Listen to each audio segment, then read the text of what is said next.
Hello my dear students, welcome back to my YouTube channel. मेरे YouTube channel पर आप लोगों का बहुत बहुत स्वागत है। आज की क्लास में हम लोगों को पढ़ना है भारतीय संविधान के बारे में। ठीक है, यानी आज हम लोग एसएसटी विषय में पॉलिटिकल साइंस पढ़ेंगे, यानी राजनीति विज्ञान पढ़ेंगे। और राजनीति विज्ञान में कहाँ से शुरुआत करेंगे? भारतीय संविधान से, क्योंकि भारतीय संविधान से ही आपको पढ़ना है। और इसके पहले एक निर्माण की पृष्ठभूमि देख लेंगे, उसके बाद अपने देश का वर्तमान संविधान कैसे बना था, इसकी क्या क्या प्रक्रिया थी, उसको देखेंगे। तो देखिए, सबसे पहले हम लोग क्या देखेंगे कि इसकी पृष्ठभूमि। ठीक, फिर उसके बाद देखेंगे कि स्वतंत्रता के बाद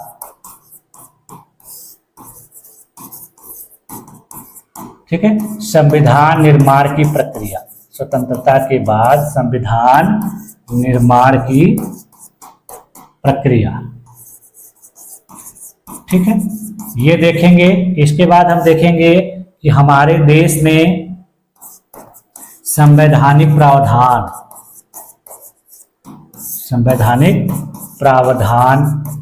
उसके बाद हम लोग पढ़ेंगे प्रस्तावना के बारे में, यानी हमारे देश के संविधान की जो प्रस्तावना है। उसके बाद हम लोग आ जाएंगे कि अपने देश के जो संविधान की 25 भाग हैं, तो हर भाग का सीरियल वाइज अध्ययन करेंगे, यानी 1 से लेकर 25 तक। उसके बाद देखिए 12 अनुसूचियां हैं, तो 12 अनुसूचियों का अध्ययन करेंगे।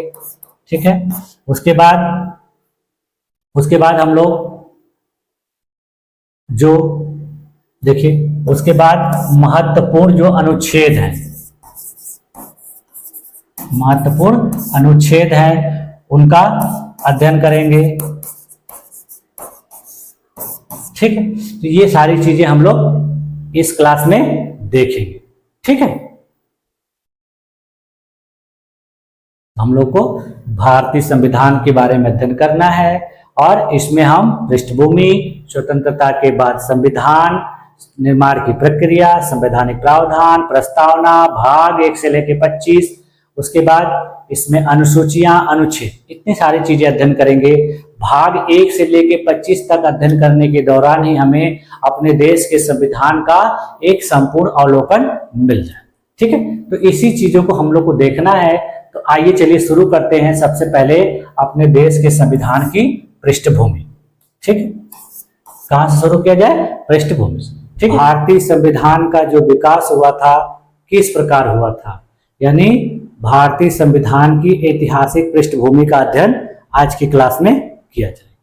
चलिए देखते हैं कि भारतीय संविधान का विकास किस प्रकार से हुआ है। यानी हम लोग जानते हैं कि हमारे देश का संविधान जो है 26 नवंबर 1949 को बनके तैयार हो गया था, और 26 जनवरी 1950 को लागू हुआ था। लेकिन ये संविधान क्या इतने कम समय में बनके तैयार हो गया, या फिर लगता है हमें कि 2 वर्ष 11 महीने 18 दिन में ही हमारे देश का जो संविधान है वो बनके तैयार हो गया? तो ये सारी बातें जो हैं हम आइए क्लियर करते हैं, क्योंकि हमारे देश का संविधान जो है 2 वर्ष 11 महीने 18 दिन में नहीं, बल्कि लगभग 200-250 वर्षों से बनता चला आ रहा था। यानी थोड़ी थोड़ी चीजें इसमें निर्मित की जा रही थी। वो अंग्रेजों ने अपनी सुविधा के अनुसार अपने शासन को, अपने प्रशासन को अच्छे तरीके से चलाने के लिए जिस प्रकार के नियम कानून बनाए, वो नियम कानून आज भी हमारे देश के संविधान में मौजूद हैं। बस उसका जो स्वरूप है वो केवल परिवर्तित दिखाई देता है। ठीक है, तो चलिए आइए देखते हैं। हाँ देखिए, जैसा कि हम लोग जानते हैं कि हमारे देश में अंग्रेज जो है मुगल काल के शासन के दौरान ही आना शुरू कर दिए थे। उसी समय उन्होंने अपने देश में एक कंपनी को निर्मित किया था, जिसका भारत सहित और भी जितने भी पूर्वी देश हैं वहां व्यापार करने का उद्देश्य था।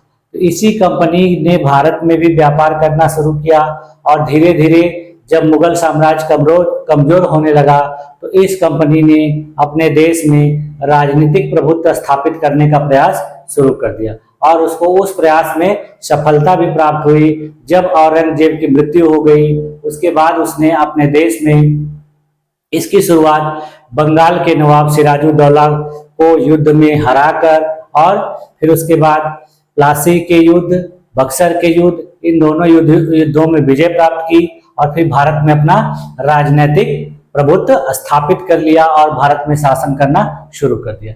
तो भारत में शासन करने के लिए उन्होंने सबसे पहले अपने देश में कुछ एक्ट बनाए, जिसमें सबसे पहला जो एक्ट था 1773 ईस्वी में बनाया गया रेगुलेटिंग एक्ट। ठीक है, तो आइए चलिए देखते हैं कि 1773 का जो रेगुलेटिंग एक्ट था उसकी क्या महत्वपूर्ण बातें थी, क्योंकि ये जितने भी एक्ट बनाए गए, जितने भी अधिनियम बनाए गए, यही हमारे देश के संविधान की पृष्ठभूमि है।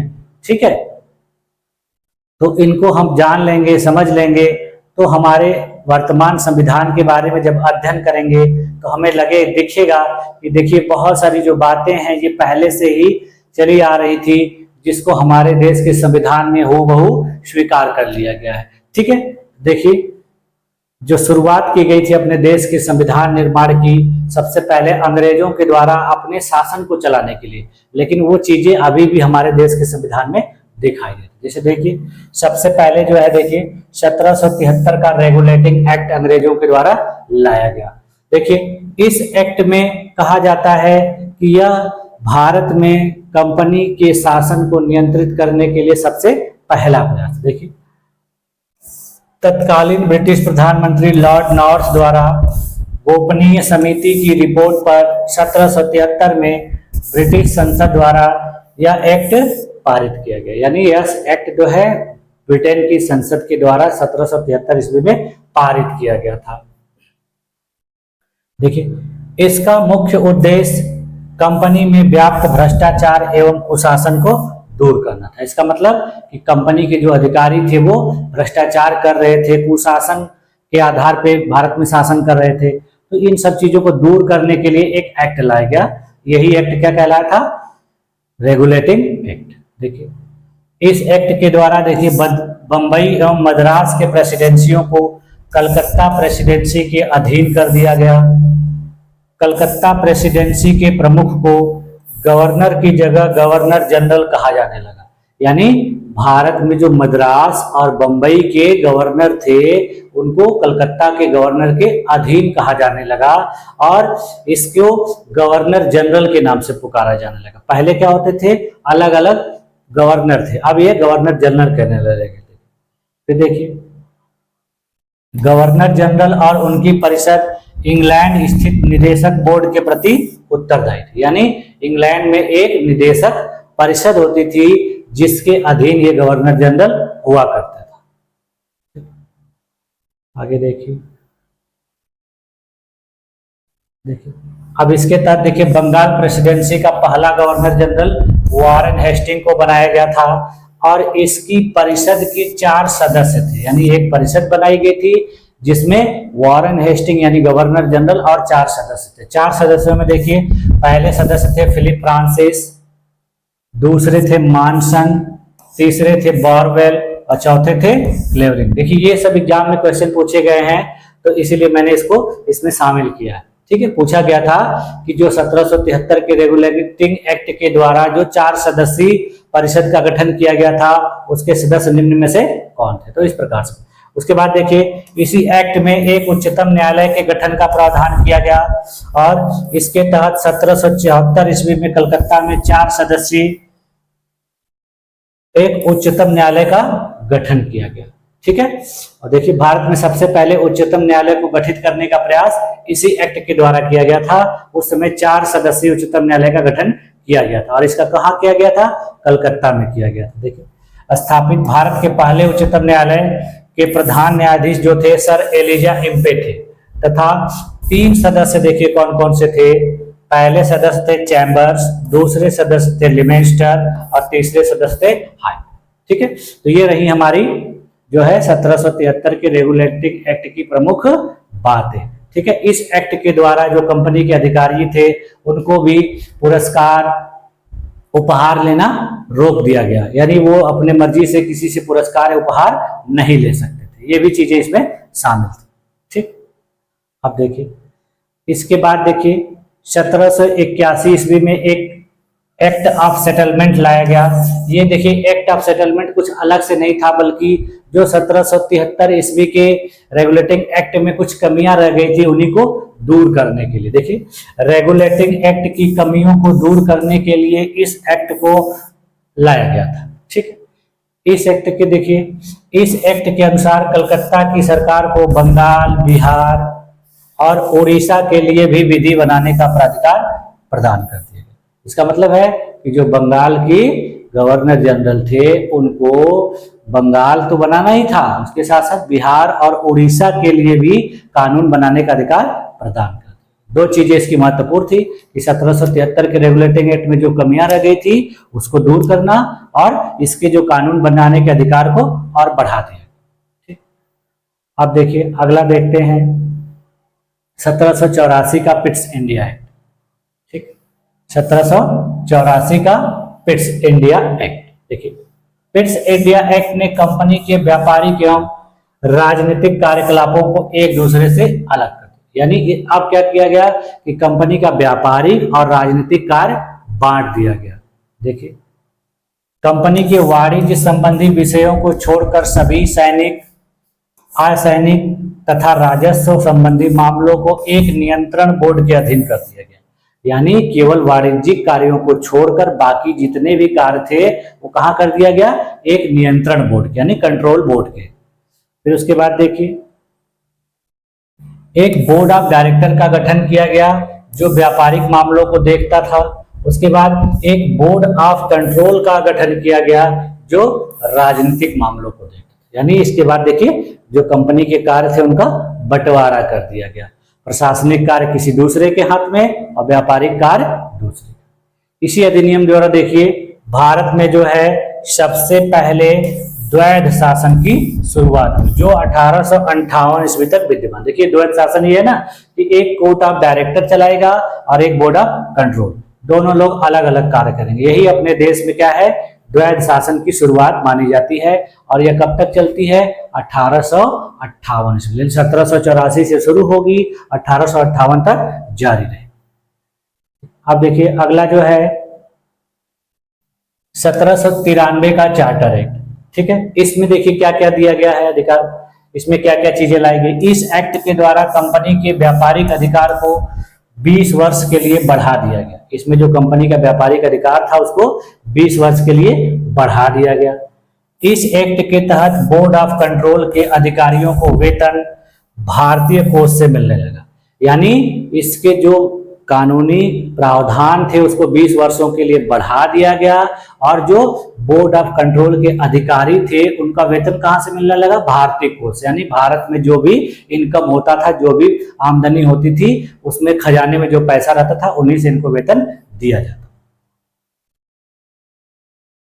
अब देखिए 1813 का चार्टर एक्ट। देखिए ये चार्टर एक्ट अपने देश में बहुत महत्वपूर्ण है क्योंकि इसी चार्टर एक्ट के द्वारा अपने देश में सबसे पहले शिक्षा के लिए इन्होंने प्रावधान किया था, तो ये बहुत महत्वपूर्ण बात है। उसके बाद इनके जो व्यापारिक अधिकार थे वो खत्म कर दिए गए, केवल चीन के साथ व्यापार को रखा गया। देखिए इस एक्ट के अंतर्गत कंपनी के भारतीय व्यापार के एकाधिकार को समाप्त कर दिया गया, किंतु चीन से व्यापार और चाय के व्यापार का एकाधिकार बना। यानी सारे इनके व्यापारिक अधिकार खत्म कर दिए कि बस चीन के साथ व्यापार और चाय का व्यापार रखा गया। ठीक है, और देखिए इस एक्ट के तहत 1 लाख रुपए प्रतिवर्ष विद्वान भारतीयों के प्रोत्साहन तथा साहित्य के सुधार तथा पुनरुत्थान के लिए रखा गया। ठीक, ये सारी चीजें 1 लाख रुपया इन्होंने अपने देश में शिक्षा के खर्च के लिए प्रावधान बनाया। ठीक, उसके बाद देखिए इस एक्ट को भी अगले 20 वर्षों के लिए भारतीय प्रदेशों तथा राजस्व पर नियंत्रण का अधिकार प्रदान किया गया। जैसे देखिए 1793 था तो उसको 20 वर्ष के लिए किया गया 1813, अब फिर इसको भी 20 वर्ष के लिए लागू कर दिया गया। इसके साथ साथ देखिए इसमें क्या किया गया, 1813 से पहले ईसाई पादरियों को भारत में आने की आज्ञा नहीं थी। यानी जो ईसाई धर्म प्रचारक थे, पादरी लोग थे, उसके पहले भारत में आने की आज्ञा नहीं थी, लेकिन इस एक्ट के द्वारा उनको भारत में आने की अनुमति दे दी गई। ठीक है, देखिए इस आज्ञा पत्र के द्वारा उन्हें भारत में आने की अनुमति। ठीक, इसके बाद देखेंगे 1833 का 1833 का चार्टर एक्ट। 1833 का चार्टर, इसमें देखिए क्या क्या प्रावधान है। इसमें देखिए जो ईस्ट इंडिया कंपनी का था, चाय के साथ व्यापार और चीन के साथ व्यापार को रखा गया था 1870, इसमें सबको खत्म कर दिया गया।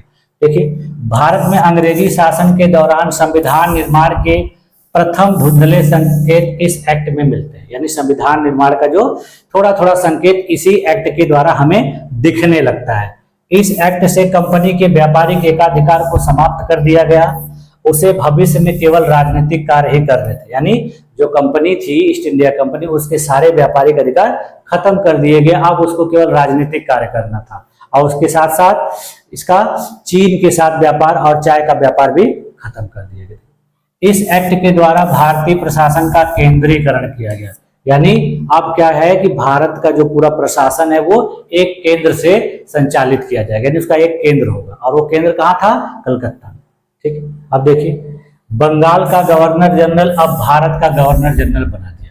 ठीक है, कहा मैंने ना कि कलकत्ता में, यानी जो पूरा बंगाल का गवर्नर जनरल था अब उसको पूरे भारत का गवर्नर जनरल बना दिया गया। लॉर्ड विलियम बेंटिक जो थे सबसे पहले भारतीय गवर्नर जनरल बने थे, यानी लॉर्ड विलियम बेंटिक को भारत का पहला गवर्नर जनरल बनाया गया। ठीक,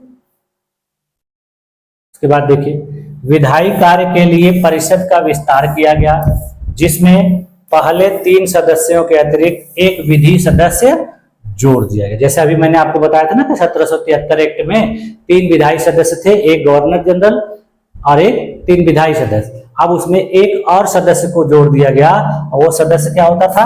एक विधि सदस्य होता था। यानी अब क्या हो गए? एक गवर्नर और उसके 4 सदस्य। देखिए, इस एक्ट के द्वारा गवर्नर जनरल की सरकार भारत सरकार और उसकी परिषद भारत परिषद कहना है। यानी इस जो गवर्नर जनरल की परिषद थी उसको भारत सरकार और भारत परिषद कहने का कहा जाने लगा। ठीक है, आगे देखिए, भारतीय कानूनों को लिपिबद्ध तथा सुधारने के उद्देश्य से 1834 में लॉर्ड मैकाले की अध्यक्षता में एक विधि आयोग का भी गठन किया गया। यानी इसी एक्ट के तहत, चार्टर एक्ट के तहत 1834 ईस्वी में एक विधि आयोग का गठन किया गया, जिसका अध्यक्ष किसको बनाया गया था? Lord Macaulay.